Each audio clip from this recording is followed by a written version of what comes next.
Good morning, good afternoon, or good evening, or wherever you might be in this fine world. You're listening to the Startup Selling Show, Talking Sales with Scott Sambucci. That's me. Today's episode is a guest episode, and today's guest is Dan Martell. Dan is a name that you might recognize if you've been in the startup circles for the last couple of years. So he's a serial entrepreneur. He's built several multi-million-dollar businesses and companies, starting all the way back at the age of 17. He's also an award-winning angel investor. He's invested in over 30 companies and companies that I know that you've heard of, companies like Intercom, Udemy, Hootsuite, and Unbounce. He's an executive coach now in his SaaS Founders program that we'll talk about in just a couple minutes. And he works with the founders of companies like ClickFunnels, Digital Marketer, Carrot.com, and many, many others to help them scale their business and also help them create what we talked about and what he calls the perfect exit. So he's based in Canada. He splits time between Canada, where he grew up, and he also goes to San Diego when it gets cold in San Diego. And he lives with his wife, Renee, and his two boys. So we get into lots of really important topics, not just about startups and sales, but more thinking about what is the strategic mindset? What is the mindset that you need to take as a startup founder each and every day? So Dan calls himself a Chief Instigator. And we talked a little bit about that. Like, why does he call himself a Chief Instigator? And then from there, we dove into a couple of key areas about his work and his professional life, specifically talking about the couple of the exits that he had, companies like Flowtown, Clarity FM, and Spheric, and how exactly he got to those points. He got to the point with each of those companies where he was in a position to make an exit and why he chose to make an exit at the stages that those companies were in. From there, we also talked about the mindset that he takes in terms of how he thinks in decades when he's making decisions. We talked about the importance of learning from mistakes, but not your mistakes. And you'll listen, so definitely listen for that. And we also talked a bit about what we might consider a challenge to many entrepreneurs, even some of the people listening here, where many times a lot of us will get information, but we don't trust ourselves to take action and do the implementation. And because of his work through Clarity FM, where the entire platform is based on connecting experts with people who needed expertise, he's got some really interesting insight as to why many of us may choose not to take the action that we know we need to take.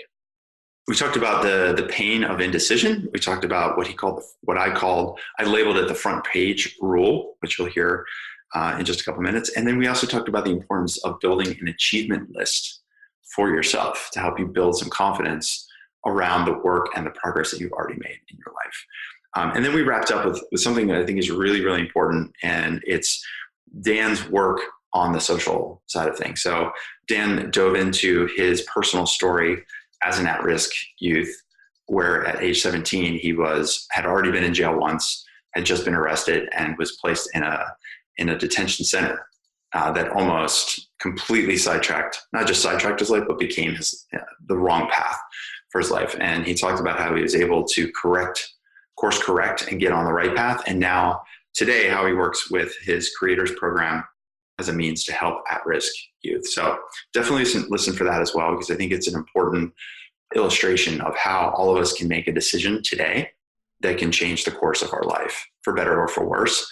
And Dan's gotten really good at making decisions quickly and then taking action on those decisions and dealing with the consequences of those decisions, both good and bad. So I was really excited to have Dan on the podcast. I've known Dan for a couple of years now. I've gotten to know him even more over the last year or so. He and I both belong to a mastermind group of coaches and consultants. So I get a chance to see Dan about 3 times a year in person. He's done some training for my group, my startup selling coaching program. I've done some training for his SaaS Academy founders. So it's a relationship that's really developed even more over the last year. And I'm very, very grateful for considering Dan a friend. And he's also someone that I've gone to for advice about my own business, because I know that as a startup founder and as somebody who's also running a coaching program for startup founders, he could offer me some really important perspective that I myself could take action on. So I trust Dan with my business. I trust Dan with my clients. And I think if you've not had a chance to interact with Dan, I think you're really going to enjoy this podcast. And afterwards, make sure you do go check him out he's on Instagram, Facebook, he's on LinkedIn. Definitely go look for Dan Martell. You'll be glad that you did. So without any further ado, let's head over to my conversation with Dan Martell. Dan, What's up, dude? How's it going? we're doing it. We're having the talk. Yeah. Hey, man, I shot a YouTube video and mentioned you in my video around the 4 Ps of selling. Nice. Yeah. Appreciate that. I thought it was pretty clever. If you would, send a copy of that link to my mom and my wife because they like to watch my stuff. You know, my mother-in-law in particular, she's a huge fan. All right, well, I'll let you know when it goes live. Yeah, she's an elementary school teacher and an artist, and she reads all my sales stuff. It's pretty funny. My dad's the same way. He replies to my marketing emails as if I sent them to him personally. And yeah, I was same. Like, yeah. Yeah, okay. I had to stop explaining to him that was an email list, but it's super fun. How's things, man? Dude, things are good. I was going to ask you how things are because you just did 3 triathlons in 4 weeks. And you just things are good. Mile ride the other day. Yeah, and then that was a big ride, and then I've got 125K on Sunday. Oh, I got a Tough Mudder next weekend. It's a little crazy. I actually ripped my hand today in CrossFit. I don't know. I started saying yes to a lot of stuff friends have been asking me to do, and it's been really cool to see how the body can just adapt. When people say no matter wherever you get, there's another 40%, the David Goggins, yeah. It's so true. It's even 100%. When you're that sounds crazy, and then you do it, you're wasn't that bad? There's more to be done. Well, you're in pretty good base shape with the CrossFit. I'm a huge CrossFit fan. I use it all the time for my endurance training, and it keeps me from that's the reason why the triathlon did well, is because I had that hit kind of quick recovery. Even I'm not a road biker, and I beat my 2 buddies who road bike like maniacs. Yeah. Because I was just, and I have, I think, more mental, I'm cool going into pain cave and getting comfortable there. Whereas I feel like a lot of them, they just kind of get uncomfortable and they don't like it. Whereas I'm this is actually, regards to doing Fran or something ridiculous in CrossFit, this is actually a lot nicer. Yeah. So not a big deal. Dude, that's I just got a Garmin. Do you have a Garmin watch? What do you do for training? I use a Garmin. I forget which model it is. It's one of the more. Well, I just got one, and it's super neat. The fucking amount of data it gives you is ridiculous. Yeah, I like looking at the heart rate, and because I like to see in some workouts how high I can get it, and then in other workouts, like the other day, it was about 97 degrees here, so I went for a run. And I wanted to see if I could keep my heart rate down, which I was able to do. So did you notice the difference with heat and heart rate? Oh, big time. Yeah. Really? My heart rate made it higher or something? 10 to 15 if I'm not careful. Wow. So it just forces you to keep my speed down. So I was in that particular case focused just on heart rate, keeping it at 140, 141 and not letting it slowly trickle up. Because that's what happens. Yeah. Yeah. I read a Rich Roll's book, and he talks about training, and it's counterintuitive that you want to not you want to almost walk to build endurance. And he was just it was against what he thought. It's shouldn't I be going harder? It's no, you should try to not go hard, which is tough. Yeah, eventually though, I'm a believer getting a higher heart rate up, like you talk about with CrossFit. You can get rhabdomyosis and some other weird stuff, which is not fun. Not good. Recovery, man. You need to keep your body healthy. Yeah. So there's a lot of different directions I thought we could take the conversation, but I wanted to go in a natural kind of flow. One thing I wanted to ask you to start. Why do you call yourself the Chief Instigator? Ooh, good question. Are we recording right now? Are we doing this? Oh, we've been recording. Yeah. Oh, cool. Perfect.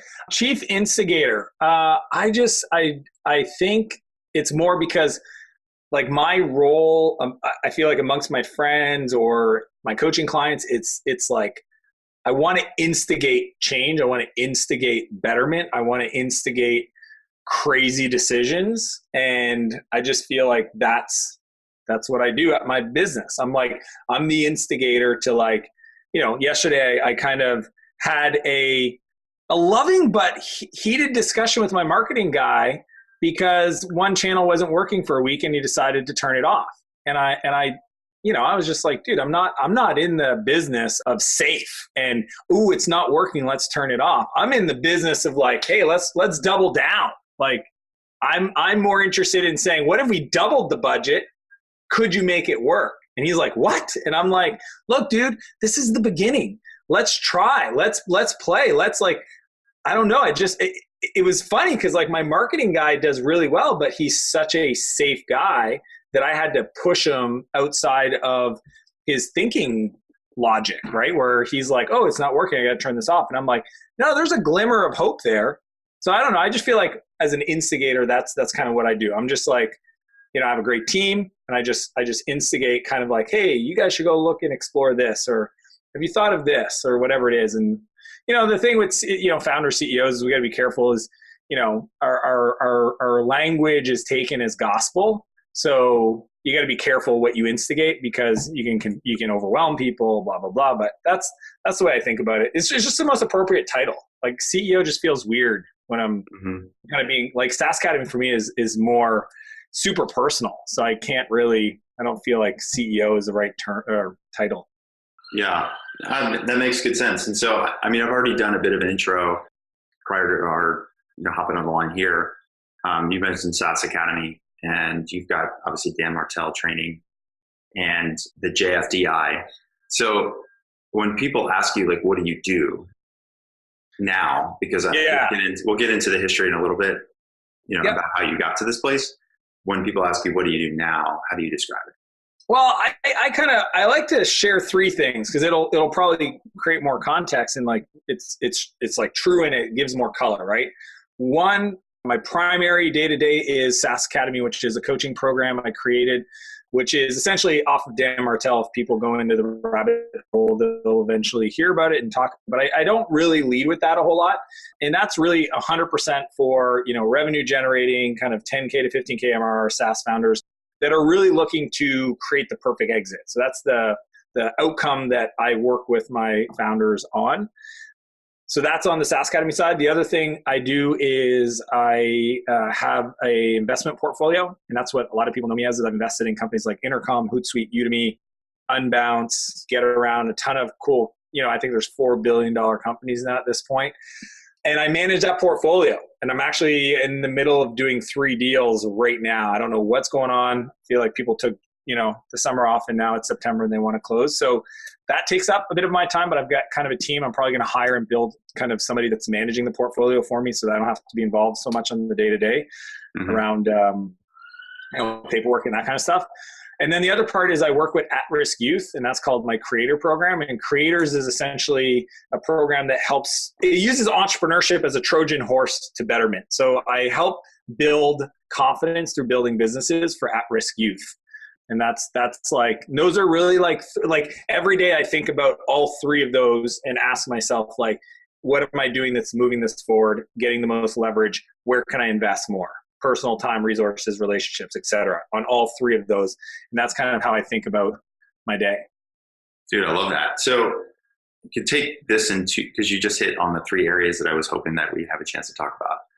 And so we can go, talk about the work that you're doing now in terms of creating the perfect exit, and then some of the investment stuff. And then I want to make sure we spend some time on the at-risk, because I know you have some personal story around that if you're willing to share. Could we maybe start at the top there and then work down? Would that work for you? Wherever you want to go. Yeah, I'm open book. So creating the perfect exit, and this is a place where your background as an entrepreneur, right? You've 5-time founder, 3 times exit. And one of the things that I noticed, and I may be, just observation from the outside, you were able to get those exits at what most people would consider a relatively early stage for an exit. So your company, Spheric, Flowtown, Clarity FM, all were exits for you. And those had investors like Mark Cuman, Mitch Kapoor, Dave McClure. So these are top-notch investors investing in you, investing in the team, investing in the idea. And so a lot of people in our world here in Silicon Valley, it's go for the $1 billion unicorn sort of thing. And you opted for the earlier exit. Was there something, did that happen and evolve by chance? Or do you feel like it's a function of the types of companies that you were able to build? Yeah, I think, I was just actually talking with one of my founders because he's, like many founders, you end up at this crossroads of like, I need to raise money. I've got 4 months of runway. So I can either continue to invest and burn, or I can try to get to break even and go a different route, right? And those are dramatically, typically two different routes. And, I'm kind of weird because like I've always built businesses with high scale, repeatable, scalable models. Like that's like the thing that I look for the fast. Like I'm always just like in this search mode of unit economics, right? Like, and I'm okay, overspending and realizing that they're inefficient, but with some kind of narrative that says, you know what, at scale or the trend line is pointing towards incredible outcome. And then when I feel like I'm on that path, then I'll raise capital. That was true for Flowtown, where, we got to kind of ramen profitability, a little over 20K a month in MRR. And it was just 3 of us, me, Ethan as a co-founder, and then another developer, David. And really that decision to raise capital from investors was we moved to San Francisco, myself individually, and I met Ethan while I was there. And it was really just a question of why did we move here? Like we didn't come here to play it safe. We came here because we wanted to build something and scale something and add that tool to the toolbox, right? Of raising capital and having investors and having a board and all that fun stuff. Because my previous company was 100% bootstrapped, no board, no other co-founders or anything. So that was the big reason for raising capital in Flowtown. The reason we exited, Flowtown had a really interesting story where we grew it to 50,000 customers over a 60-month period. Facebook had a huge change in their data and privacy issues back in, I think it was 2010. Mm-hmm. And our product pretty much went to zero, meaning that like what we were doing in regards to social data and emails and automation, all that stuff, it stopped working. Now, we had 3 months to figure out what we do next. And we had a very active blog that we built as a primary marketing channel that was getting like 300,000 unique visitors a month. So like, it wasn't like we had nothing. We just raised about 650K in venture capital. So we had some money left in the bank and we rebuilt the business. And so what happened is we rebuilt the business, went after a totally different customer, went after more of a mid-market enterprise customer doing gifting. So in the world of sampling for brands, they do gifting. We rebuilt this whole business. We kept the name Flowtown, but it was a totally different product.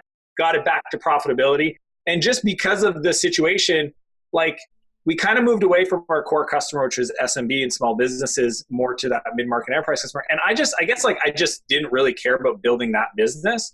And, like we went through a really tough time. And I would say this is usually what happens. It's, like, do I really want to do this for the next 10 years? I always think in decades. Like, doesn't matter if I'm doing coaching or if I'm doing investing. It's like, do I want to be involved in this for 10 plus years? Because that's the horizon I think true success comes across. And anybody that thinks shorter is just stupid, because that's what it takes, right? And the answer for Flowtown was no, right? So we had an incredible opportunity to exit the business, decided to pull the trigger. And that was the Flowtown answer, right? Like it was good for the investors. My co-founder, Ethan, had never made any money. I had made money with my previous company, so it wasn't really about that for me. And it was also like, hey, this could be really life-changing for him. And, just set up a really cool narrative and story for the next thing. Because like, I'm an entrepreneur. Like on my wall in my garage, it says, what would you do if you couldn't retire? Because like, there is no retiring for me. Like what I do today is what I'm going to be doing when I'm 85. Like I love the mix of the activities that I get to do, the people I get to hang out with, the projects I get to get involved in, the value I get to create. And then Flowtown was the same thing. And Scott's cut me off if you feel like I'm rambling, because like I don't know this is really good. What's most useful. But like clarity, 100% that was. And look, I don't start businesses ever to sell them. I do have a strategy around. I think it's a responsibility if you raise venture capital to your investors to build relationships with potential strategic acquirers so that you have optionality. I don't think you should ever build a company to sell. I think it's kind of a dumb. It's such a weird, like even saying that out loud in my brain, the way I think, it's just such a weird thing to do. It's like build a business because you want to solve a problem. That's number one. Creating optionality in case you end up in a spot where you just don't want to move forward. That's no different than, getting a good pipeline of hires in place or potential investors or whatever. It's just smart strategic planning. And I've always done that since Flowtown with Clarity and many other companies that I've invested in, is advise the founders to do that, because a lot of those strategic acquirers are potential partners, investors, et cetera, in the future rounds. And what happened with Clarity is just we got to a point where we realized the model that we wanted to build, the billion-dollar, really much bigger billion-dollar company, to go after the micro celebrities wasn't going to work the way we wanted it to, around the call structure and the marketplace and really just like, who is the addressable market? Like, Scott, here's the idea, and I'll keep it short. Clarity was supposed to be a marketplace for anybody that's got a micro celebrity to monetize their time using calls, which is a pretty normal behavior. People do it, et cetera. Facebook, Twitter, blogging created this like ecosystem of, hundreds of millions of experts. And some of them only had 300 followers, but to those 300 followers, they were somebody that they admired. And given the opportunity, we thought it's a better way to monetize attention than ads, et cetera. A lot easier than building a digital product, a lot easier than consulting, et cetera. It was just, the challenge was not on the supply side. Do people that have an audience want to monetize their time? It was on the demand side. And what I miscalculated was percentage of entrepreneurs that actually pay for advice is really small. But you got to think of it as like a funnel, and there's like people that are into personal development. So entrepreneurs that are into personal development, that's like a pretty wide swath. And then it's like entrepreneurs that read books, and that's like another swath. And then it's like entrepreneurs that go to one event a year, so invest in themselves a little bit, training. Then it's like entrepreneurs, so it's like keeps getting smaller and smaller. And like towards the bottom, it's like entrepreneurs who have a business coach, which is an even smaller number. And then it's like entrepreneurs that value their time over information are willing to invest to get access for speed, because that was the value prop that we were offering. And that was an even smaller, like in regards to what we thought the addressable market on the demand side would be, it was a fraction.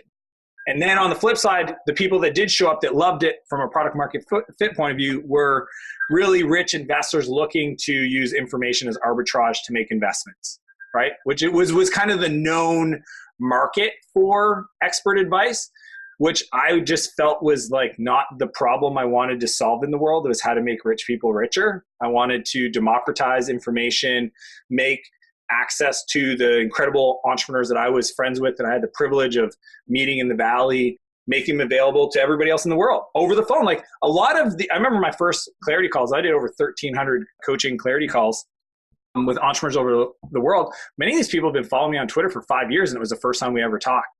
And it would have been the only time we ever talked, because like the ability for them to get on a plane, to go to an event, to try to find me, to ask me to talk would have been very tough for them. But for a small fee, they could get 25 minutes of my time to ask me a specific question. And I thought that was really cool. And conversations are way different than a blog, Q&A, Quora, et cetera. But learned a lesson. We felt like, hey, I don't want to build this business. We had a great opportunity to exit to the guys at fundable/startups.com. And to this day, I was actually talking to Will last week, the CEO who acquired us. I think it's going on almost 4 years. And the business continues to grow. It's a great asset in their portfolio. They love the brand. They haven't messed it up. I was really concerned they'd break the business. And we've been having a lot of fun. So, those are every reason's personal, but one, I've never sold I never started a company to sell it. Two, I didn't sell it because I didn't think it could work. It was the opportunity cost of keep doing it for another decade or do something different. What's the impact? What do I want my life to stand for? And in both of those cases, it just felt like the right time. So that was a really good backdrop, because there's a couple of things there I wanted to dig into. One of the points you just mentioned about the kind of this funnel of people that are willing to pay for information, right? Like for me, I used your platform. I set up calls and I paid for expertise a couple of times, and I found it useful. And I think part of that is just knowing what your expectations are. If you book in an hour, like you're going to get an hour's worth of advice. You're not going to get your entire business plan built in an hour. But I'm the kind of person like you, like I'll go learn stuff and pay for stuff. And I see a lot of value in paying for information.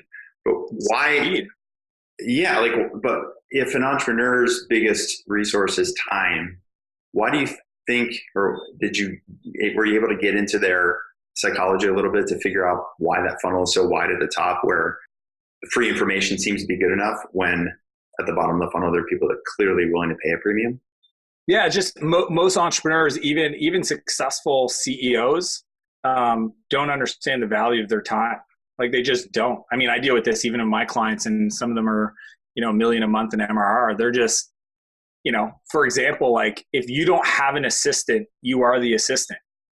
Like your first hire should be somebody to support you doing $15 tasks. So as the founder and CEO, you could do things like talk to customer, manage product roadmap, build out marketing funnels, do sales. Like anything other than those kind of activities should not be done by you. You should not be running errands. You should not be, paying the bills. You should not be running reports, doing research. Like these are all things somebody else can do.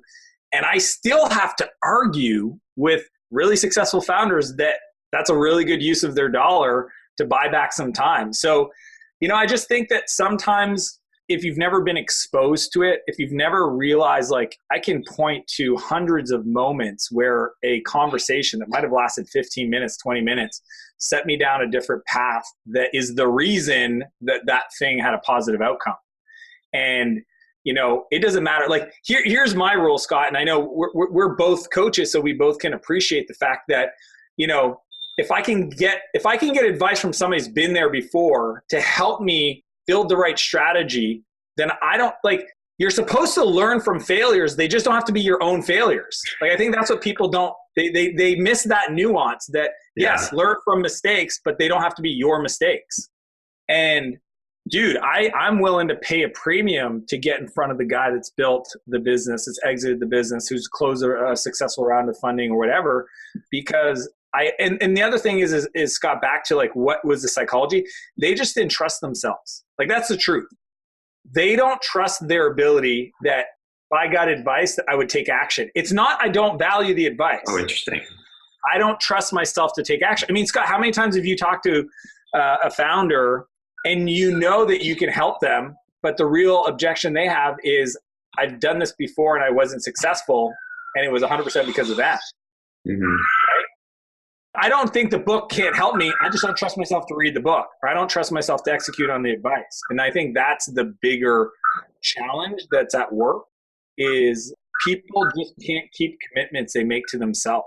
And that's like a whole different can of worm, but is one that I think is the behind. I mean, you brought up a conversation I had with a founder last week where, we were kind of going through all of his day and his week, and he's taking over this company and running it now. And he said, look, like I'm supposed to be focusing on sales, but I'm too busy to focus on sales right now. And right there, I was just like, well, you got to like fix that problem.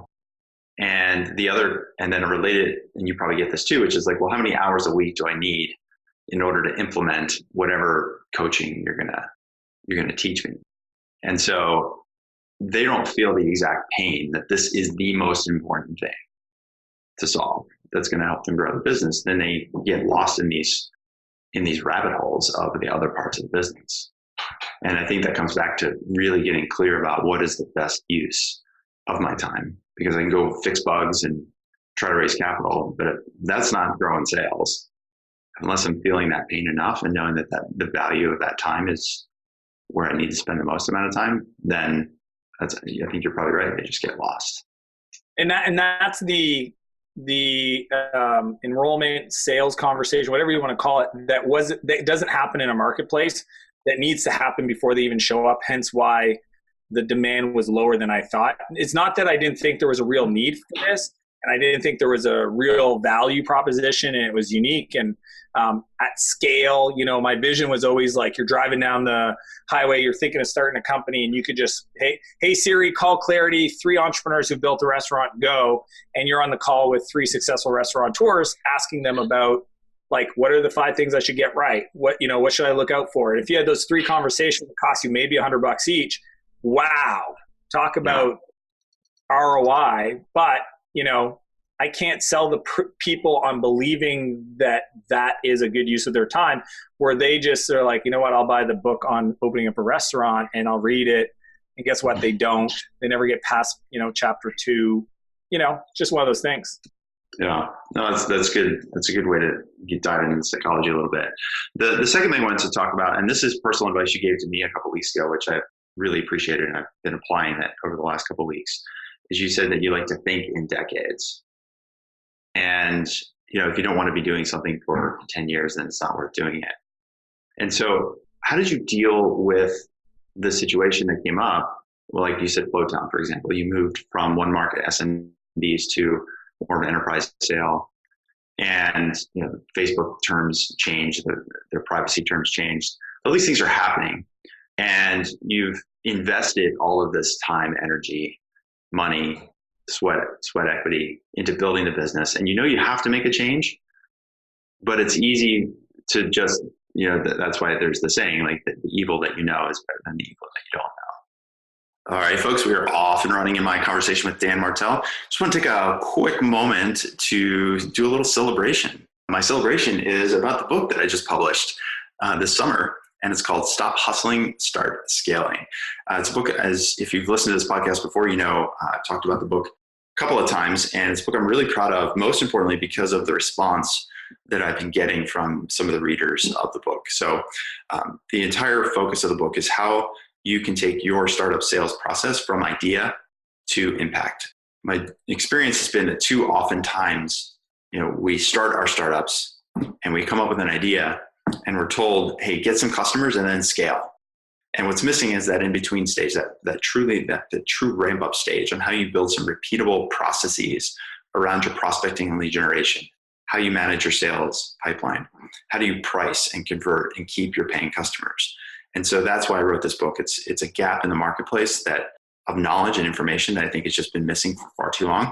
And that's been the focus of my work with the startup founders that I've been working with for the last 4 or 5 years in our coaching program here. So I codified everything that has been the basis of that work into what I call the Q framework. And if you're a B2B enterprise company, particularly a startup, and you're looking to grow and ramp up your sales, I think this would be a great starting point for you. So check out the book. You can go over to Amazon, click on, just search for Stop Hustling, Start Scaling, or just head over to my website, salesqualia.com, salesqualia, Qualia.com. And right at the homepage, you can actually click and download a section of the book for free. So that's it for now. Let's head back to my conversation with Dan Martell.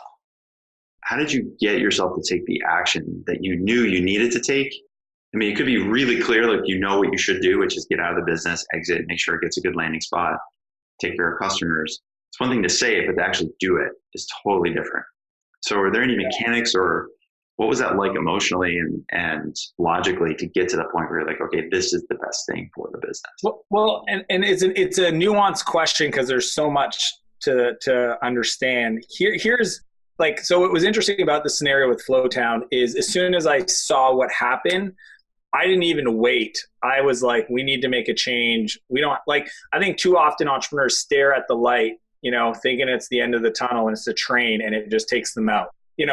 I guess what I've gotten good at is I know that what I've learned through experience and first 2 companies are complete failures. So I just got a lot of, experience, and I've talked to a lot of founders, and I study business history, and I've realized that like, once you realize you're on the wrong track, you got to make a decision to fix it. And it's either fix the track you're on or get off the vehicle. Right.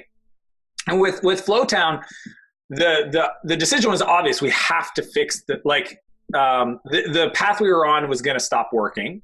And then it was, do we shut it down or do we keep building? And the shutting it down was not an option for me anyways, because we had spent so much time building this asset and building the brand. And look, it was a mini brand. Nobody ever knew about it. But we just had this blog, that we had this audience, we had a customer base, we had people that were paying us. We just had to give them another tool that would help them with social marketing that they would want to migrate to, right?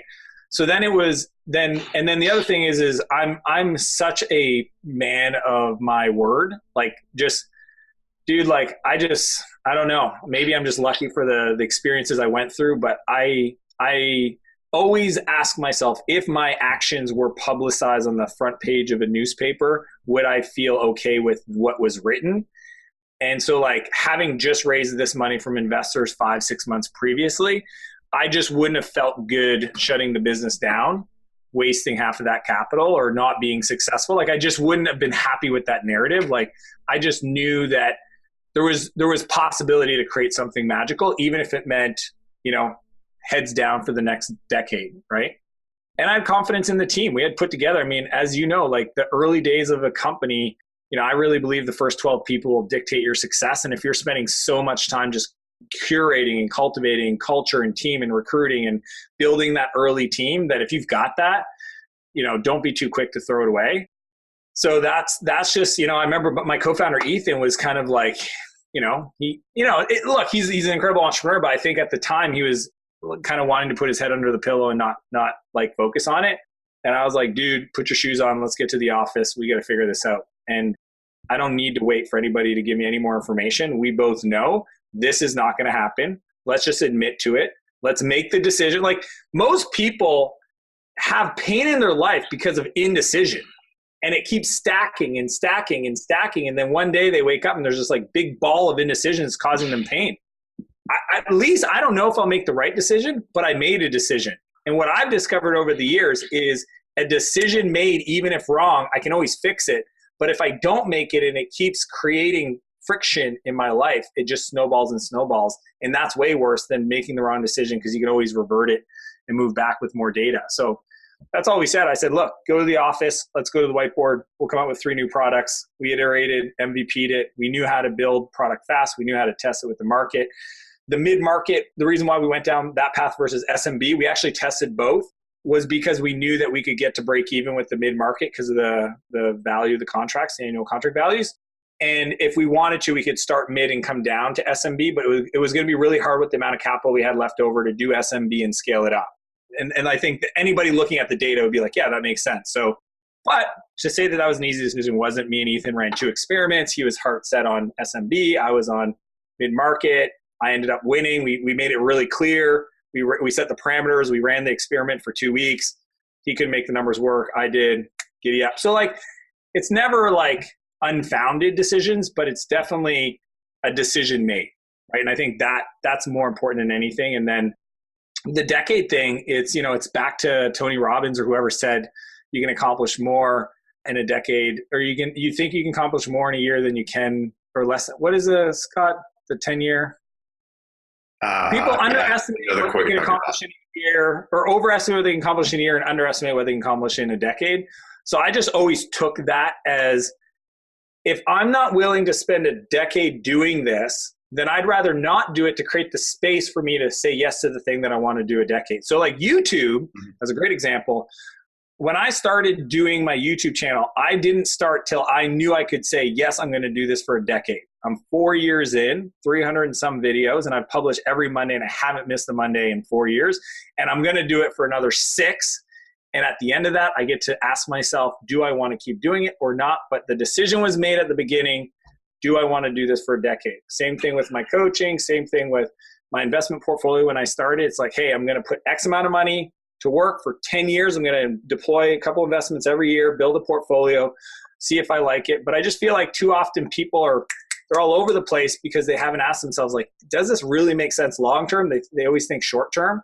Mm-hmm. And I just think like that's the mentality of the wealthiest people in the world. I mean, Buffett, many of them, they always say like, be patient, look further into the future. If you make this decision, what does it look like over time? And so I guess going back to whether it's Flowtown or Clarity, when you had to make the decision or you decided to then take the exit at an earlier stage, because the market, like in the case of Clarity, the market wasn't developing, you thought the way it thought. You thought Flowtown had some headwinds, you had to change markets. Those are situations where you decided that you did not want to do those things for another 10 years, right? Yeah.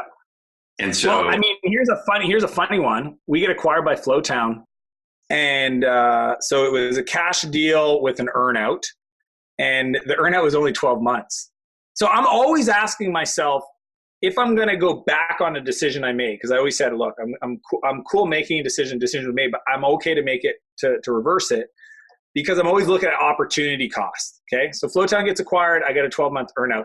I'm literally 2 months into the earnout, and I have this idea for Clarity, and I just can't stop doing it. I even talked to my lawyer, Josh. He's like, hey man, just don't do anything on the computers. We don't want a Winklevoss moment, so like separate computers on your own time. And I'm staying up till 2 or 3 in the morning, coded this thing. And then I just realized like I was that hypocrite where it was like, I believe the world rewards those that make courageous decisions. And here I am saying, okay, well, I believe in this thing and I believe it's got the potential to disrupt the whole world and be this transformational product in this multi-generational solution kind of thing, fabric, because I really believe that. And yet I'm sitting around waiting for my earnout, right? And I have another 10 months to go. And I went in and I quit. Okay. And this is real money. Okay. Not a little bit of money. This is real money. It was so bad that the CMO at the acquirer screamed at me and said that it was fraud, saying to me that you knew this when you sold us the company, that you weren't going to stay and da-da-da-da-da. And I was like, dude, you're insulting my integrity, so fuck you, because that's not true. And B, I just can't sit here knowing, because the question I asked myself is, could I create more value in a 10-month period out in the market doing this new thing than I could staying here? And am I willing to make the bet on myself? That's the question. Are you willing to bet on yourself? Like, that's what I love. Like, Scott, one thing I've always been inspired by you is, the 100 miles, the 50 miles, like that's a bet on you, right? That's not, these are like, you got to ask yourself, can I get into that place in my mind and be okay and keep pushing when everything in my body says just stop, right? So I made the bet on myself. I quit, left. It was really bad. And probably 2 months later, two things happened in the same week, which blew my mind. One, we announced, or we kind of closed, we didn't announce it, that we just raised 1.6 million on a 7 million pre-money valuation. Okay, for clarity. And then the second thing, so that was kind of like a positive direction on that bet. And I didn't have any co-founder, so it was an incredible valuation and stuff and capital. And I was cool funding it, but I had the same investors invest in Flowtown, invest in Clarity, because they were excited about that outcome. They wanted to support me in the next thing. And the second thing was Ethan calls me and says, guess what? I said, what? He goes, Demandforce just got acquired. That was the company that bought us. Demandforce got acquired by Intuit for $550 million. And I was like, whoa, dude, congrats. That's awesome. He goes, want to hear the craziest part? I said, what? He goes, all your stock vested, so you're going to be getting your earnout. I was like, what? He goes, yeah, there's a clause in there when there's a change of ownership and it wasn't within a certain period that as long as Ethan was still there in the year period, all my stock and his stock vested. So I've pretty much said to him, he wouldn't let me buy him a house or anything, but pretty much every year we do an annual heli ski trip. And I've covered it. And that's like forever and ever and ever. That's my gift to Ethan as a thank you he was going to stick around anyways, because, he's learning a lot. Yeah. But I don't know, man, like that's the story that if you had to ask me, like, give me an example of, making a bet on yourself that I'm like, I can't even make this shit up. Like it's not like I say it, Scott, it almost sounds like a movie, but that's my life. No, I get it 100%. And so like two lessons that I just took out of those stories is one is like go into the decision with it being a 10-year decision, and then be willing to adjust if that decision is not the right one, because if it's not aligned with where you feel like you need to be, then like you would have been a fraud had you stayed, not had you gone. It's almost the opposite of what that CMO told you. If that's what you're preaching, like that was the thing. Yeah. It was like I was always pushing people, like, believe in yourself and make the uncomfortable decisions, and the world rewards courageous decisions. And it's one thing to say that, but then you got to look in the mirror, right? Like, dude, that's why I have a really hard time taking any life coach seriously that's overweight. Like, I'm sorry, but that's just totally just misaligned. Like, I don't understand that. Like, just saying. No, I'm with you on that. But the second thing is, like, once you make that decision, then and I've heard this term, I can't remember exactly where I heard it, but it's that the universe conspires to help you with that decision. So getting the capital raise, getting the exit dollars anyway, because you stay true to yourself. I mean, I had a similar decision when I left Blend. I get people even now, because the Blend in the lending space is close to $1 billion valuation. And I've had people ask me, like, what happened? Why did you leave Blend? Did you and Nima get in a fight or something? And I'm like, no, I left Blend because I was commuting 2.5 hours each way to the city. The weeks I wasn't commuting, I was flying to Dallas and DC doing implementations. My wife was working on her PhD, and I had a 2-year-old at home. Like, it was enough to about break me personally. And dude, it's like, that's why I tell people, you can't manufacture time. And there are situations, and this is why it's so contextual on like your life and where you're at. So it's not to say like, here's the decision tree and follow this, if this, then do that.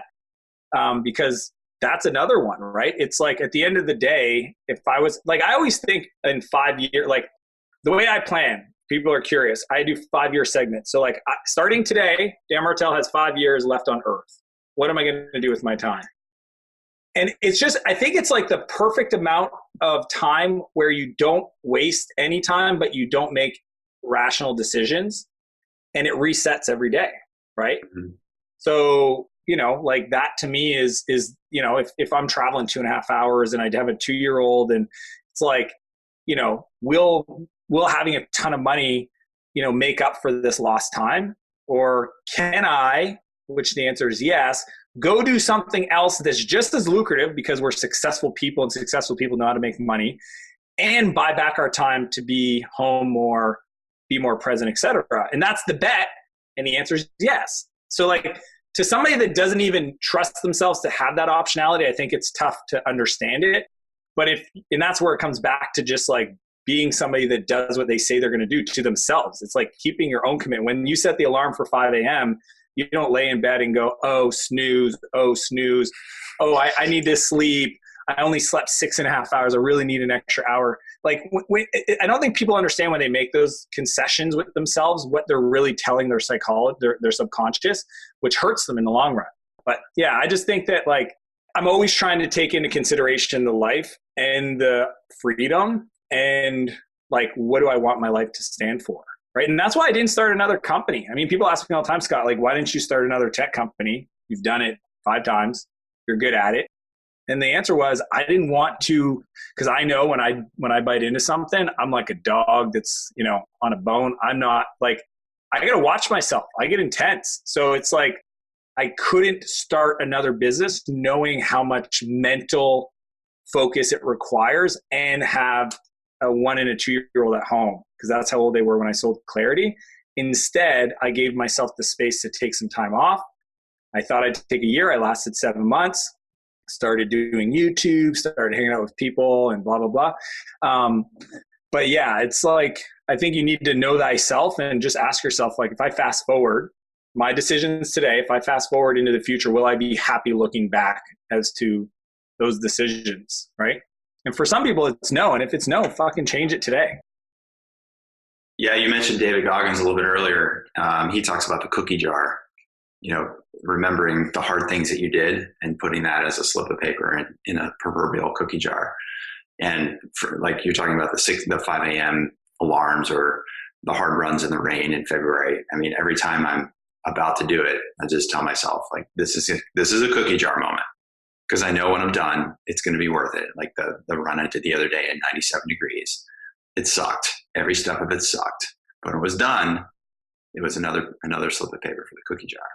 And it's just a matter of being disciplined, even because it's always a lot of it sucks. The only reason you can get to the fun stuff. It doesn't suck. It's like, I guess what David's trying to say, it's just not memorable, right? Like, exactly.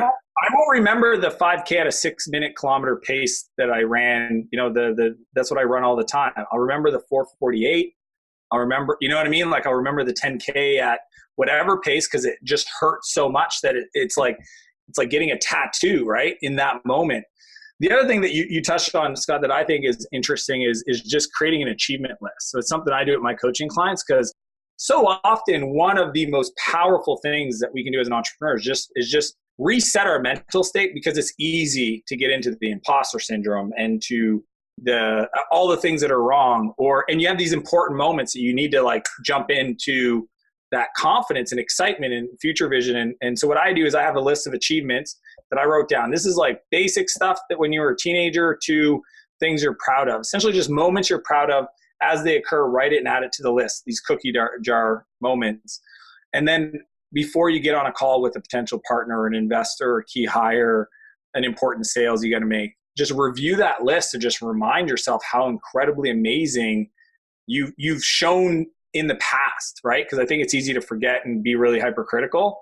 But to me, that's just the fastest way to just kind of reset and go, oh yeah, I got this. All right, game on.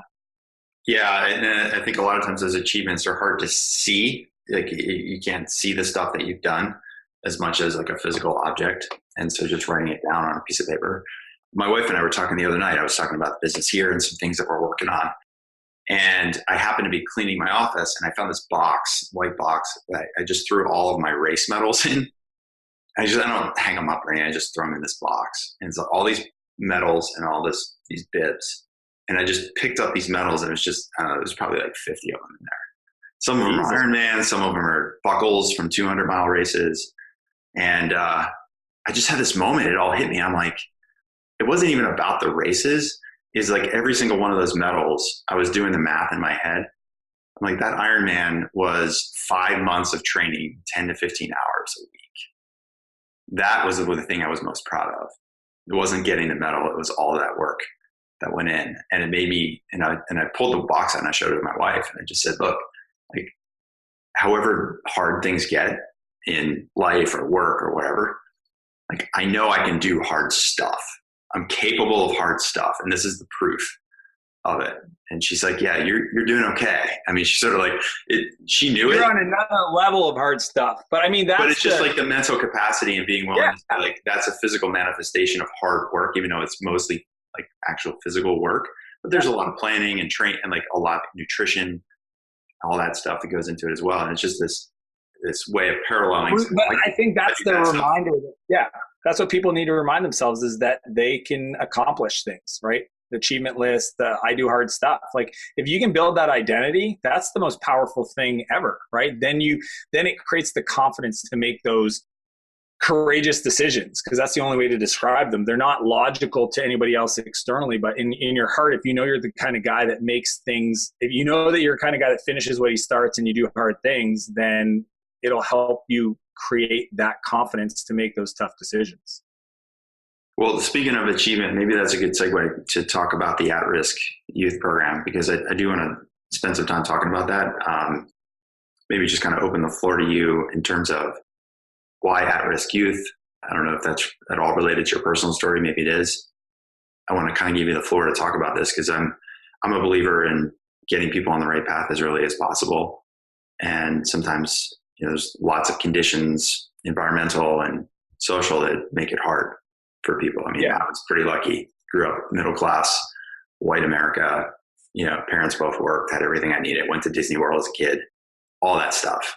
But there's a lot of people that don't have that, and if they don't have a place like you've created, the world can really miss out. So I'd love to hear you talk a little bit about that. Yeah, I mean, it's 100% related to my personal journey. My quick story was, I grew up in a pretty dysfunctional home. My mom was an alcoholic. My dad was in sales, traveled a lot, wasn't really home that often. Second oldest of 4 kids. Got diagnosed with ADHD when I was really young, put on Ritalin, it really hit my self-esteem, because I always thought there was something wrong with me and I was broken, and started acting out. I had a really bad anger issue. And when I was 11, I got taken out of my house and put into a crisis center, eventually got put into foster care. And look, it's interesting because today, if you look at my life, my dad is my hero. My mom's a big part of my life. My 3 brothers were all entrepreneurs and very successful. My sister's an incredible mother. Like, people see us today and they're like, when I hear Dan tell his story, it doesn't make sense. And I share that not because and the hard part was just even getting comfortable enough to share that, because I didn't want to hurt my family, right? Like they didn't opt in for this. They didn't want that part of our lives to be public, but it just is what it is, right? And things just spiraled out of control, from group homes at 13 to getting into drugs. My parents got divorced, and eventually found myself running from the police at 17 in a stolen car in a high-speed chase, high on drugs, to the point where I ended up crashing into a house with a handgun sitting next to me in a backpack. And I went to pull the handgun to point it at the police to let them do their job. And, after the car smashed into the house and I was pulling on the gun, it was like stuck in one of those backpacks with the strings, it was like canvas backpacks, and just couldn't get it unstuck. And next thing I knew, the doors opened and police grabbed me and threw me in the back of the cop car. And I woke up sober the next morning in a jail cell. And honestly, I wasn't sure what my life was going to look like. I mean, at that point, I'd already been to jail the year prior. I figured, obviously because the severity of my crimes was really bad. And I just kind of like gave up and just surrendered and said, if anybody's looking out for me, I don't know who you are. Not that I believed in God, but I just figured there was somebody potentially. I just said, if you help me get through this, I'll do whatever I can to, and it wasn't even to have any impact. It was literally, I will be a good person. It was like, I was begging.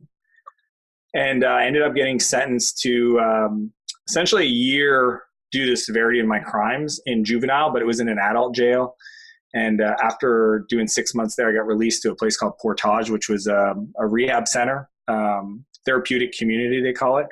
And I ended up doing 11 months in a drug rehab center and really worked on myself and my self-esteem and understood what made me tick and my anger issues and my emotions and, rebuilt the relationship with my family and rebuilt a lot of the trust that I had lost. And even with my brothers and my sister.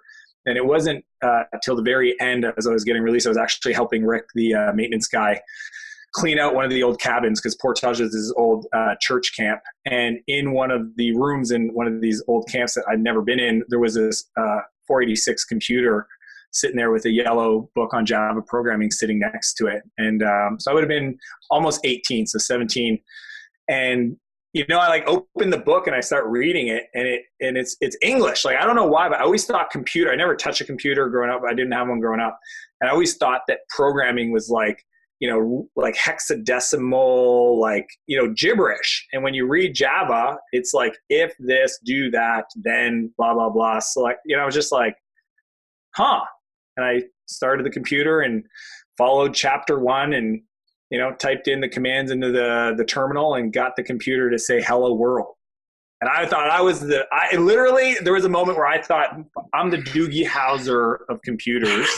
You'll get the reference. Most young kids won't. And I just thought like, holy shit, I'm not a bad, stupid criminal. I'm actually like just a misunderstood computer genius. Unfortunately, that was so far from the truth. That was not the case. I'm actually not a very good programmer to this day because I've worked with 10x programmers. They are world class. I am not. I introduce way more bugs than is worth my time coding, but that set me on this path of just creation. And that's why I call it the Creators Program because, after getting out of there and going and finishing my high school diploma, I took a computer class in high school and then my dad bought me a computer and I read probably 100 books on computers, networking, programming, database design, all self-taught. And that's where I started to build these companies. Because I've always been the kind, like I was building tree forts when I was a kid and charging people to play in them. Like I've always had that part of me, getting people together to do stuff, but I just needed an outlet. My dad used to joke with me all the time, if I could just find something that wasn't illegal that I was passionate about, he thought I could do really well. And when he saw me get into the computers, he's like, if you read the book and you go beginning to end, you have an unlimited budget. And pretty much every 3 or 4 days we were at the bookstore buying books. And dude, I don't know what my life would look like if I didn't discover software. The internet just happened to be at the exact same time. So this is 98, 99. Mm-hmm. So I went through the whole wave, the ups, the crash, and then just kept building and building and building. And now I'm involved in, $4 billion companies. It's crazy. From a small town in Eastern Canada, middle butt fuck nowheres, for real. Like go search Moncton, New Brunswick on a map and you'll see what I'm talking about. I just saw it on Strava when I was looking at your ride. Exactly. It's like how does somebody with my background come from a place, and this is where I live today, came back after I used to live in the Valley, and have the opportunity to work with some of the smartest innovators in the world. There's not one day that goes by that I don't wake up and feel incredibly lucky and grateful for that. And that's why I try to give as much as I can. It's like people are like, why do you share your life online? I don't know. It's kind of crazy. I'm alive. Like I literally am like really happy that that's the case. And I just feel like I have a responsibility to whoever helped me. And trust me, there's been dozens of people that showed up in my life throughout that journey that had incredible impact on the reason why I'm here today and the level of success. But I just feel like I could have been a statistic because most of the people that were part of my life at that point ended up. And I just feel it's my responsibility to give back. And that's why I create the creators program. It's why I go to Portage 3 or 4 times a year. I was just there 3 weeks ago talking to the kids, share my story. My rule is if they stay sober for a year and come out, I will do everything in my powers to help them achieve their goals, whatever that might be, getting their dream job, starting a business, whatever it is. And it's a big part of what I do with the at-risk youth that I also mentor. And that's the kind of I just feel like I'm here on earth for that. Software just happens to be a vehicle to create resources that I can reinvest over there. Thanks for sharing that, man. It's a really appreciate it. Important story. I was going to say you are a statistic. You're a statistic on Crunchbase. I'm there. I am a statistic. How do you exactly help the kids in the creators program? So essentially, I mentor them. So it's like face-to-face, chest-to-chest in a boardroom. There's a few organizations that essentially promote the program. I'm thinking of bringing it online, although I really love the in-person aspect. I just feel like my tendency is to scale things. But at the same time, I know that the moments that were transformational for me in my life, they weren't from a video online. They weren't from an email. They weren't from a blog post. They were from somebody saying something to me that had the credibility in the right moment face to face. And I try not to get away from that. But essentially we build businesses. So essentially the idea is I want to build your confidence through building businesses. So it's like entrepreneurship as a Trojan horse to personal development. So and this is what's funny is you see a lot of these guys leading with Lamborghinis and Ferraris, et cetera, on the internet. And I now get it. Because most of the kids, what the first question they ask me, Scott, is, what do you drive? What kind of car do you drive? Yeah. What do you drive? Right? Now, I get to tell them a McLaren, and all of a sudden their ears perk up. But the truth is that's where the conversation starts. That's where they want to talk about money because they can't even understand building business, creating value, contribution, growth. That's so far out of their reality in the Maslow's hierarchy of needs of self-actualization. They're I just want to eat. So show me how to get paid. So I help them on that stuff so that I then get the permission and opportunity to talk to them about the other stuff. And the truth is we all know, business issues are just personal issues that show up in our business. So if we want to grow our business, then we need to work on ourselves, which is counterintuitive for somebody that doesn't understand that, especially these at-risk youth. But once I can get them down that path, then I can create the conversation to share with them the real work that needs to be done, which is with them and themselves. So how can people learn more about the program if they want to help you out? So there's 3 things we talked about. Obviously the creators program, we talked about you running businesses, and we talked about you as an investor. Not so much on the investor side, but you did mention it. What's the best place for people to get a hold of you or reach out, or if they want to learn more about any of those things? So let's do this. On the investing side, I pretty much exclusively only invest within my inner circle. So these are founders that I've known for a while. I've previously invested in them. So it's really tough to don't email me, pitch me cold. I'm not that kind of investor. My angel investments is very much a personal thing, and I do it almost to deal with my ADHD and opportunities I see. So I would say I don't need more deal flow. But if you're a friend of mine and you're raising around and I like you, reach out because maybe you just didn't consider me. So do that. On the SaaS Academy, if you are a SaaS founder, I only work with the founders, and you're interested in kind of understanding what a perfect exit looks like for you, and it's different for every founder, and you want support in achieving that in a group, that's SaaS Academy. And then creators is such a personal thing, Scott. So a lot of people offer to help, but the biggest challenge that I have is the last mile, okay? So what I mean by that is there's no email list for at-risk youth. There's organizations. But what I need is an organization to say, I want someone like Dan to come in and talk to our group, and they need to promote it to their members and convince them to show up, because that's hard on itself. Trust me, I've been doing this for a long enough time. Just because the kids show up on week 1 doesn't mean they're going to show up on week 2. So what I try to do, especially because I travel so much, I'm heading to San Francisco, Toronto, Boston next week, and then I'm all over. So if people have access to at-risk youth. And I don't do, like a lot of people, somebody like, what about the adults, et cetera? My heart is with the kids. I don't disagree that there's adults that are dealing with drug issues and alcoholism, et cetera. My mom, like I get that, but just for where I come from and the story I like to share, I'd rather connect with the teenagers. If you can get some kids together and I'm in town, I will go out of my way to restructure my schedule to go and talk with them face to face. That is where I need the most help, is just how do I get a group of, a dozen kids that are interested in entrepreneurship, that are struggling to find their footing in the world.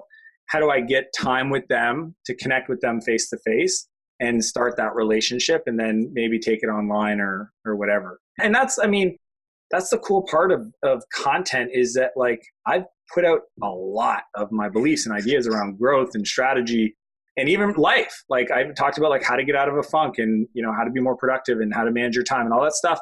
Because there's like one part of me that's like, I want to talk to the SaaS founders out there to help them grow. But at the same time, I want to talk to the entrepreneurs and I want to talk to the teenagers, right? Like I have a ton of kids that follow me on Instagram, and I know I have a responsibility to like not just talk to the successful entrepreneurs, but also talk to these 12, 13-year-olds that are like, fuck it, I don't want to live the same life my parents lived. Walk me through a process that'll help me get there. And I trust you. So like, what do I need to do next? So that's the hardest part on the creators program, is just access to the kids in a room, because it's not easy. And many of them are in foster care.